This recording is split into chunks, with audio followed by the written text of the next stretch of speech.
ഒരു സ്ഥലത്ത് ഞാൻ പോയിട്ടില്ല. ഇത് ഞാൻ വയ്യാത്ത വന്ന എന്തുകൊണ്ടറിയോ? എന്റെ മക്കളെ സംരക്ഷിക്കുക. എന്റെ മക്കൾക്ക് വീടുണ്ടെങ്കിൽ എനിക്ക് കയറി കിടക്കാൻ പറ്റുള്ളൂ.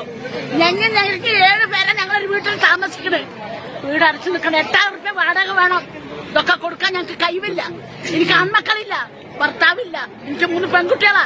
അവരെ സുരക്ഷിതം അവർക്ക് വേണ്ടിയാ ഞാൻ ജീവിച്ചത്. എനിക്ക് നിലകൊള്ളുന്ന അവർക്ക് വേണ്ടിയാ.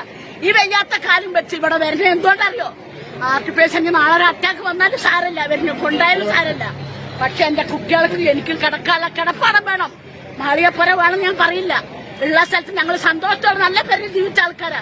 നഷ്ടപ്പെട്ടു കഴിഞ്ഞാൽ ഞങ്ങൾക്കത് വേണം, നിർബന്ധ. അതിന് യാതൊരു സംശയമല്ല, തരണം. നമ്മളെ അവകാശങ്ങളാ.